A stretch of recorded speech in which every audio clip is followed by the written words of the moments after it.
Performance அப்ரைசல பத்தி உங்களுக்கு தெரியாத ஒரு சில ஹிடன் ஃபேக்டர்ஸ் தான் நான் உங்களுக்கு சொல்ல போறேன். ஃபர்ஸ்ட் விஷயம் பாத்தீங்கன்னா, நீங்க லாஸ்ட் இயர் ஒர்க் பண்ண பெர்ஃபார்மன்ஸ் தான் இந்த இயருக்கு வந்து சேலரி இன்கிரிமெண்ட் வாங்கிருப்பீங்க.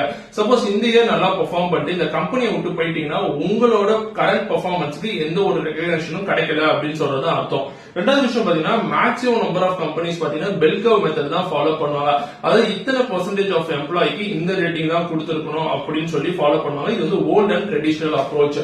மூணாவது விஷயம் பாத்தீங்கன்னா, உங்களோட மேனேஜர் தான் உங்களுக்கு அப்ரைசல் பண்றது, உங்களுக்கு ரேட்டிங் கொடுக்கறதுக்கு எல்லாத்துக்குமே முக்கியமான ஒரு ஆளா இருப்பாங்க. நாலாவது விஷயம் பாத்தீங்கன்னா, என்ட்ரி ஃபோர்ட், அதாவது ஃபோர்டு கம்பெனி பத்தி நீங்க கேள்விப்பட்டிருக்கீங்க. அந்த ஃபோர்டு கம்பெனி தான் ஃபர்ஸ்ட் ஸ்டார்ட் பண்ணது என்ட்ரி ஃபோர்ட் அப்படின்னு சொல்லுவாங்க. அவர் தான் பெர்ஃபார்மன்ஸ் அப்ரைசல் இல்ல பெர்ஃபார்மன்ஸ் மேனேஜ்மெண்ட் சிஸ்டம் உருவாக்குறதுக்கு ஒரு முக்கியமான காரணம். கடைசி விஷயம் பாத்தீங்கன்னா, 1990s முன்னாடி வரைக்கும் பெர்ஃபார்மன்ஸ் மேனேஜ்மெண்ட் சிஸ்டம் அப்படின்னு சொல்லி ஒண்ணுமே கிடையாது. ஆனா அதுக்கு பதிலா கான்பிடென்ஷியல் ரிப்போர்ட் அப்படின்னு சொல்லி ஒரு எம்ப்ளாயை பத்தின கான்பிடென்ஷியல் ரிப்போர்ட்னு சொல்லி ஒரு ரூம்ல போட்டு அந்த ரூம்ல பீரோக்குள்ள பத்திரமா மூடி வச்சுப்பாங்க. அதை வந்து ஓபன் பண்ணி பாக்குறதுக்கு ஒரு சில பேருக்கு மட்டும் தான் ரைட்ஸ் இருக்கு. இந்த இன்ஃபர்மேஷன் இப்பதான் ஃபர்ஸ்ட் டைம் லேர்ன் பண்றீங்கன்னா உங்களோட ஃப்ரெண்ட்ஸுக்கும் ஷேர் பண்ணுங்க, அவங்களுக்கு ரொம்ப யூஸ்ஃபுல்லா இருக்கும். தேங்க்ஸ் ஃபார் வாட்சிங் video. It's bye from Manikandan. Bye by.